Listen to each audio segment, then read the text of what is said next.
akasooka mumanyi ekindi ku mutima ono bebi waffe nzitukira lwe nagendanga omutanda nga mpise kwogera ku nsonga ya sikiriri y'abaana ba Buganda. Meetings zetwafuna nyingi ne Katikkiro ne ministers nga nti waliwo kyenina esooka yakwebaza Mukama Katonda tutuusiza ku myaka 25. I want to congratulate each and every one of you who has made a contribution. Congratulations everybody. And we have good reasons to celebrate here. Very good reasons. Skilling Uganda for 25 years and in such big numbers with great education. Anango Mukama mwongere ngalo. Ezokubiri. Wa gavumenti ya Uganda, nimijjo nga minisita wa Uganda. Njagala twebaze ffenna Bannayuganda, twebaze nnyo Ssaabasajja Kabaka wa Buganda olw'ekirabo simalako eky'essomero lino. Kubanga emu ku masomo ttendekero agali expensive ne matendekero gano agalimu emikono. Ettendekero ennaku zino erina meaning kiritegeeza lirina kuwa mwana bukugu nga buno bwendabyo olwaleero. Buli very expensive. Abasobola kusaba institutions bwezi batono anna nze nalali nayagadde nnyo the whole arrangement. Muno ssebo ssente zibatadde muno muyiteeko walimugemu n'abaana badyera balaga nze oli bwempita abakola ku mazzi abakola ki abaana balina ssente kati be banaasoma ebintu ebyewano. Kyenvudde ngamba abasawo ne bannya olwa gavumenti ya Uganda olwa pulezidenti ne minisita wange ne ttiimu yonna Ssaabasajja Kabaka tukusiima tukwagala ate Omukama yebale kukomyawo Buganda. Buli mpanya agenda mu bugimbi guno okutabo sijja kubawa kino ekigenda maaso mu Buganda loyo gwe mulamwa gwennyini gavumenti yaffe gwetaddeko essira.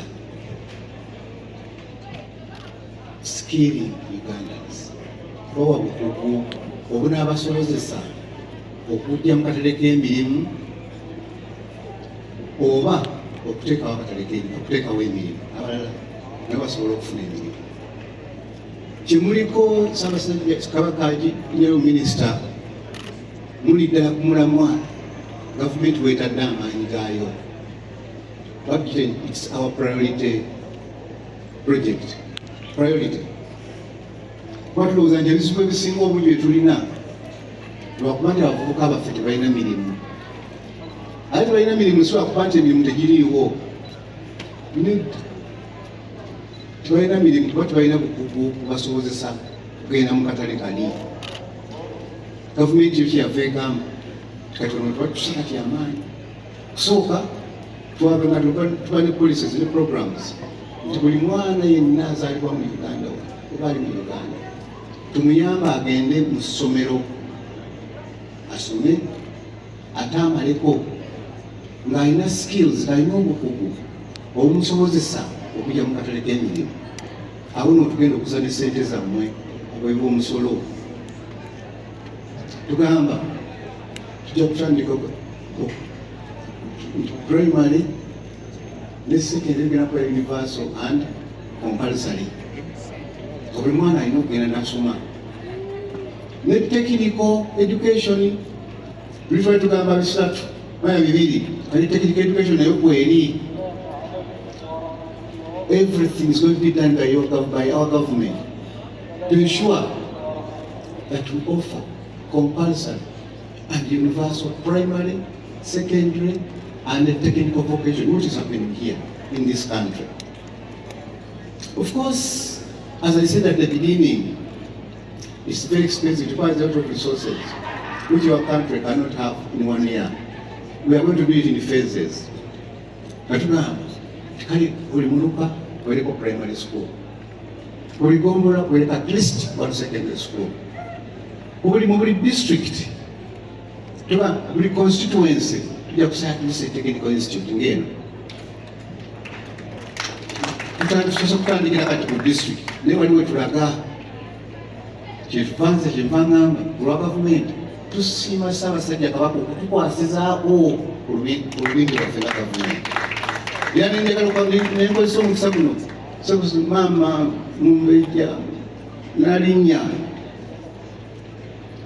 omutwebalize nnyo omugambe tuli mabegawe era tujja kumuwagira okulaba nga puroguramu zino zimutandise z'ebyenjigiriza tuzisaamu naffe omukono.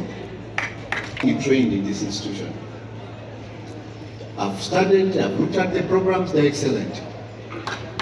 There are no good reason for anyone of you after completing a program here to go and roam the streets of Kampala. But of course, there are some questions I'm sure you are asking. Where do I get it? Government has come up with a number of programs to equip you with the necessary resources. Please get interested in knowing what these programs are. Kati waliwo abaana bano ebintu byebabasomesa byebyo ebiri ku mulamu ebinatukubako obwavu n'okutugaggawaza naye mbagamba nansonyiwa njagala ennimi bbiri kubanga ndi Mujamani nakuze ate nze minisita. Tubagamba gavumenti erina obusobozi obutufunye etusobola okussa ssente mu bantu abasobola okuba n'obukugu bazikozesa okugaggawala. Njagala puroguramu za gavumenti zonna muzimanye oba tuzimanyi yitirako wange mu ofiisi nkubuulire oba mpiteewuwo kati waliwo puroguramu ssente mikwano gyaffe bazituwadde nyingi. Bali puroguramu eyo bagiyita GROW bagenda bakusasulira okusoma bino ne bakuwaniriza transport ne bakuwaniriza mmere. Naye mwezi okutuuka wano nga kubasomesa gwemuuza toli agimanyi kujjako principal bwazze principal esobola tuyambe puroguramu bintu bingi bigenda maaso ate nga birungi netuviiramu wano kubanga olumusi tetubaako atukubulidde muyigo ne bwayekandakta nga awulira nayogera ekyo nayogera kiri nga mmere etuuse bawulira mmere kyenvulira kati waliyo ekyo ekya GROW bajja kusasulira wano principal ekirungi akimanyira aŋŋambye nti akoze arrangement ekifiitingamu sijja kyogerako wavuddeko wede otwagala kulya mmere naye kati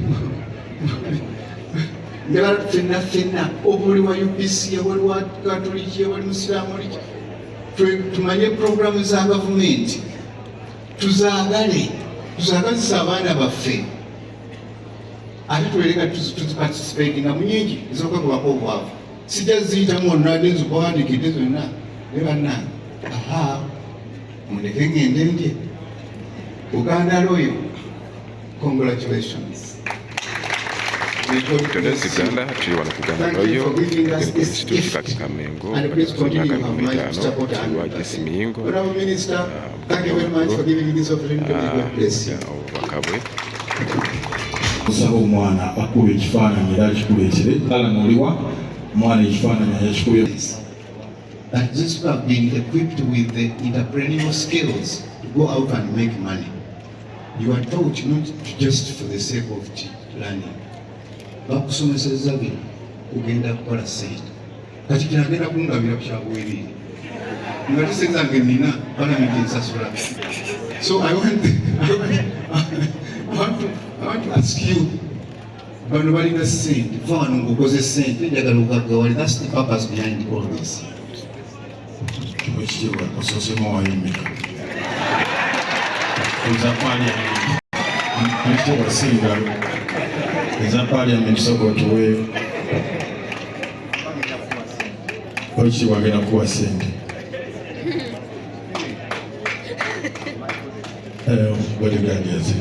so emotionally about something abayogedde ku institute eno. Oh my God, mwongere engalo mukamwana tweyanze nnyo tweyanze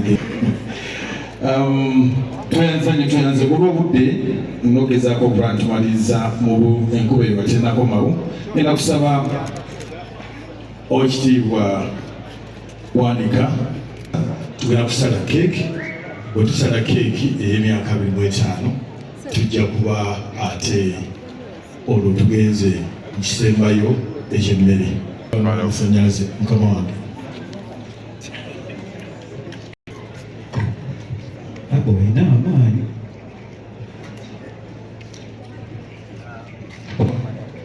ngenda okukozesa obwangu bw'ekitalo kuba Oweekitiibwa Muyingo mukama wange Minister of Education eno agambye nti tusaabwete abantu baba balowooza nnyo ku mmere era ssebo n'alinnya nzikiriza nyimirire ku protocol yanjudde obulungi ate Oweekitiibwa Nakatte Minister of Education yayanjudde bannaffe nange mu linnya lya Katikkiro okwaniriza ennyo Oweekitiibwa Muyingo okuva mu bwa Minisita Mmengo okutuuka mu kifo kyali mu gavumenti eya wakati kiragira ddala nti Ssaabasajja Kabaka Maasomoogi alengera bulungi abaweereza be era Buganda bbanguliro kkulu nnyo ery'obukulembeze mu Uganda yonna. Oweekitiibwa naye nkuyozaayoza nti ebirooto byo n'amaanyi ate ebivuddemu ebibala bingi eri Uganda ne Uganda yonna okutwalira awamu ebyenjigiriza omusingi gwe wasinga wano n'amaanyi mu byenjigiriza tekikyatambulira. Njagala okwebaza aboogezi abasoose Senkulu principal wa ssettendekero lino atuwadde olugendo lwa ssettendekero lwetambudde. Minisita w'ebyenjigiriza naye atwadde olugendo olwo ne ssentebe w'olukiiko olufuzi. Ku lwa Katikkiro njagala naye njozeeyoze nnyo enkiiko zonna ezibadde zitambuza essomero lino emyaka 25 egiyise ate era n'olw'okusalawo nti olunaku lwaleero nga tutandise ebikujjuko by'okwebaza Katonda olw'emyaka 31 nga Ssaabasajja Kabaka ali ku Namulondo. Kino kye kimu ku bikujjuko. Obuganda buliko akaseko, buliko akamwenyumwenyu era tuli mu ssanyu olw'okuba nti empologoma yakomyewo nga Katikkiro bwe yayogedde eri Obuganda n'abaoluli Olangira bwe bayogedde olw'essanyu lya Buganda okuba nti tuli nalyo. Banzikirize nsome nange speech eri mu Luzungu nga bwe batugambye ssettendekero eno ya Luzungu.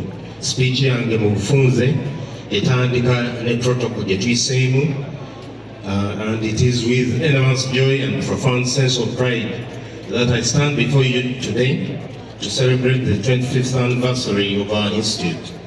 This milestone marks a significant chapter in the journey of an institution that has, over the past quarter of a century, profoundly impacted countless lives and contributed significantly to the development of skilled professionals in our community. As a kingdom, we are proud of the achievements of this institution.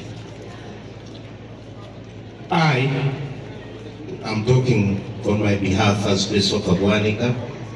I'm saying I've been part of this institute's journey since inception, as I was Minister of State for Education when the institute was established, and I'm happy to have witnessed the 25 years. I thank Katikkiro for delegating me to stand here in his feet because of my own special connection with this institution. I would like to extend my heartfelt congratulations to everyone associated with this institution. The visionary founders, dedicated administrators, committed teachers, supportive staff, diligent students, and the successful alumni of the institution. I salute you all. And your collective efforts, dedication, and perseverance have brought us to this momentous occasion. It's a journey that started at a time when very few people appreciated the importance of vocational education. 25 years ago, a seed was planted with a vision provide quality vocational education and training.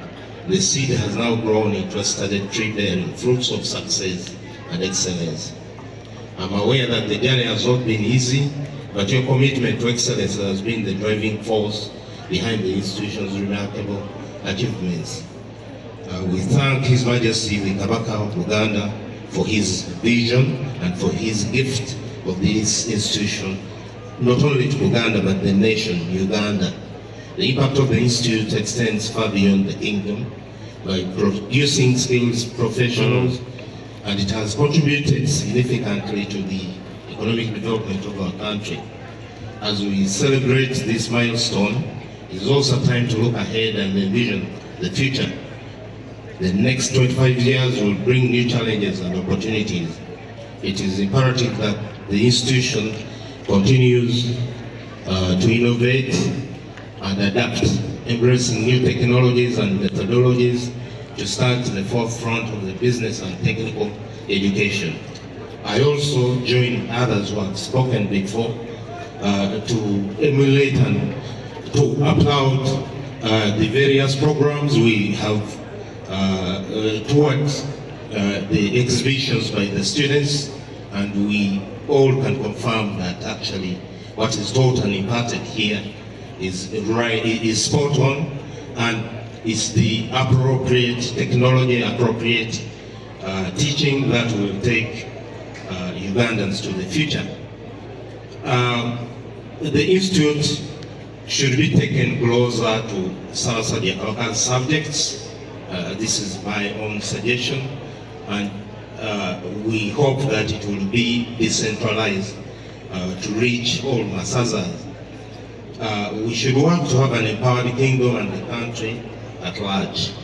I heard you carefully, Mr. Minister, advising our young people about being entrepreneurial, and I think it is high time the Institute thought about establishing a shop or a place where the works and services produced here can be showcased and can be marketed.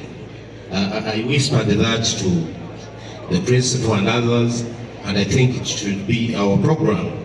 The public should be able to partake and purchase products and services of this institution.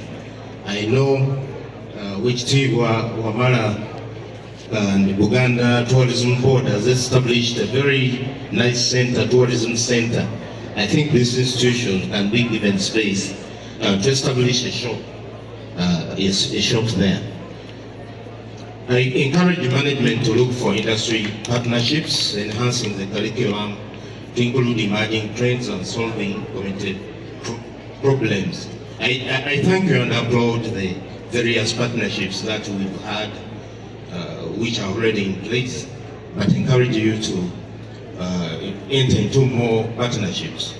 This is the method that the Buganda Kingdom, led by the Katikkiro, has chosen to enable us to deliver services to the people. Partnerships. It is also crucial to maintain a student-centered approach, ensuring that each individual receives the support and guidance needed to reach their full potential. Before I end my speech, I also want to call upon all Ugandans who have materials, who can donate materials, teaching materials to this institution. I've seen the technical side, the motor vehicle workshop. I know many of us have items that can be donated instead of being sold to scrap to this institution. I myself, I want to change an engine for my car. Suppose I donate the old engine which is going to be removed. Actually, Principal, I want to donate an engine to encourage others also to donate these materials to this institution to help in teaching. I want to end by expressing my deep appreciation for being part of this significant celebration. The legacy of this institute is a testament to the power of education in transforming lives. Let us continue to support and nurture this institution, ensuring that it remains a beacon of hope and excellence for the future generations. Allow me once again to thank OHT Jesse Muyingo for making the time to be with us, to celebrate with us this great achievement and blessing this occasion. When we see you here and other Empologoma nayo tuli nayo tweyanziza nnyo n'alinnya. We don't take it for granted, and we are eagerly waiting to hear your remarks and also a bigger message from the Royal Courts. Congratulations, Buganda Royal Institute, for making the 25 years, and we wish you a more successful and impactful future. Sawasajja abakawangale mwebale okumpuliriza. Ditenews Uganda tuwana ku Uganda Royal myaka 25 buli lweze wano ku ssetendekero kake Kamengo. So nalinye era nga bwe mbadde njogedde n'amawulire agava evuga.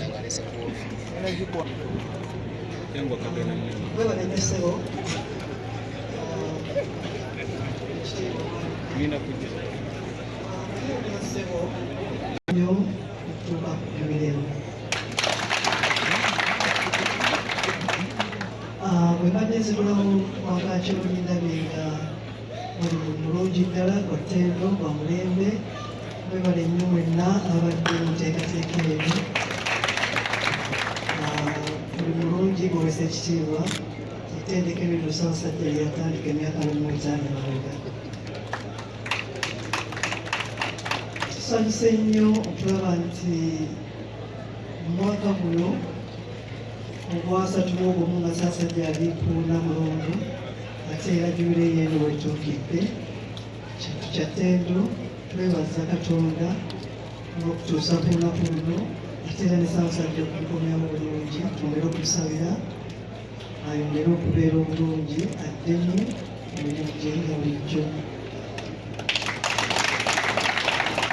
Ayongere okubakulisa mwenna nyawo minisita ne bannamukola nabo ssebo principal, ate okusingira ddala minisita Jesse Muyingo kubanga ssebo nga bwogambye ettendekero lino beebiwo ddala. Mwebale nnyo ssebo mwebatuukira osabye kabaka awagane.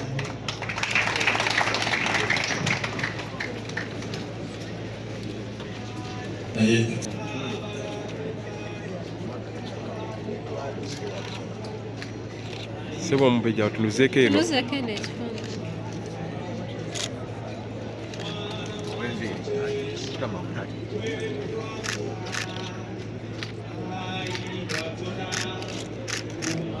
Tweyanziza nnyo, tweyanzeege kifaananyi.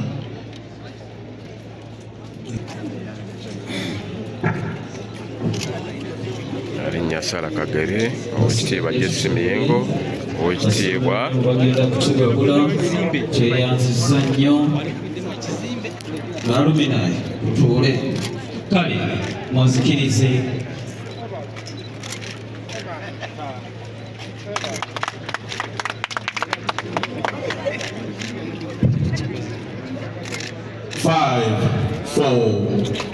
The anthems, let's stand up for the anthems zonna era together.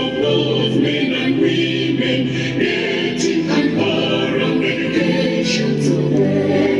We shall face the future to help us, people of Uganda and Uganda.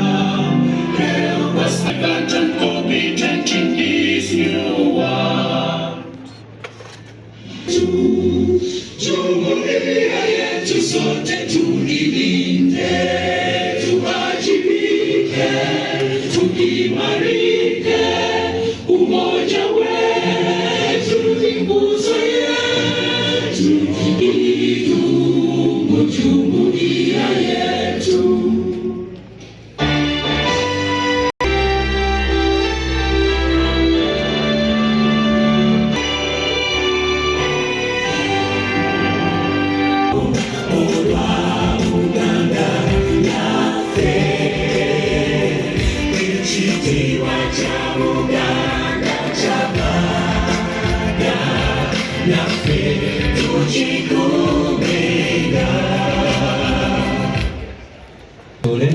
ate bagenda tulambika ku ngabula eddako.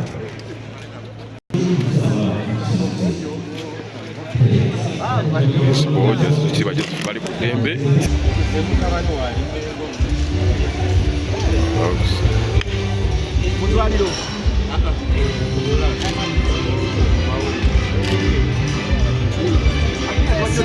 English briefly, please.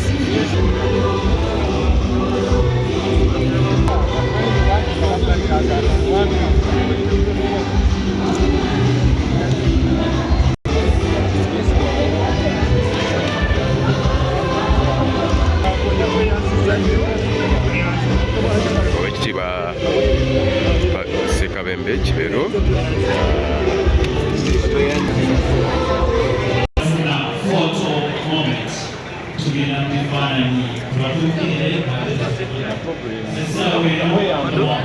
Dictionaries Uganda tuli wano ku Buganda Royal Institute of Business and Technical School Education yaguze emyaka 25 kyanga ettandikiro lino Ssaabasajja Kabaka Ronald Muwenda mu ky'ebyokubiri liggulawo wano Kakeeka Mengo wano nno okulinaana ekkubo eridda ku Lubaga Cathedral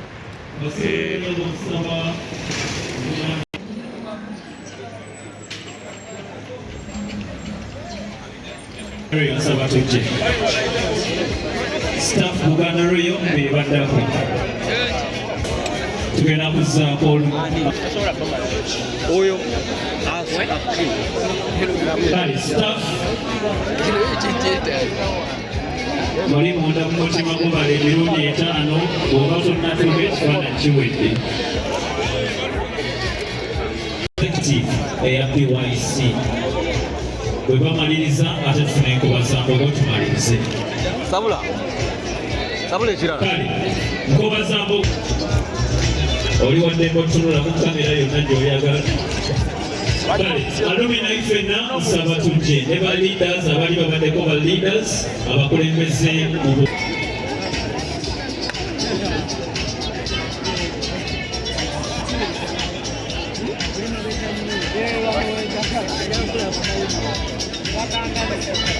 tweyanza nnyo tweyanzige nsaba asooli byonna nsaba otuukeko omudaala gwa Bukadef ate tulabe kale Unique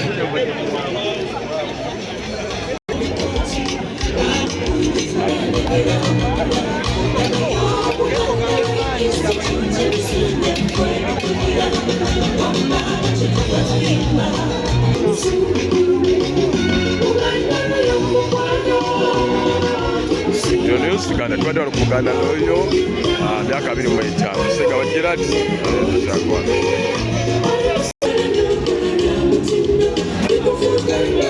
bino bizibu abayizi bayiga wano ku ttendekero ebyokukanika wano tuli mu by'amasannyalaze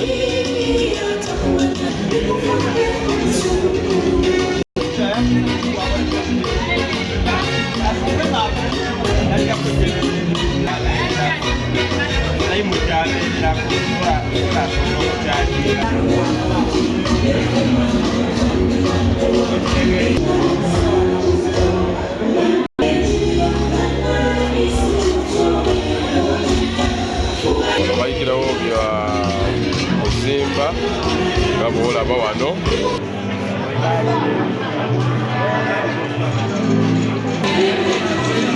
olaga amazzi ebyokusibamu amazzi mu nnyumba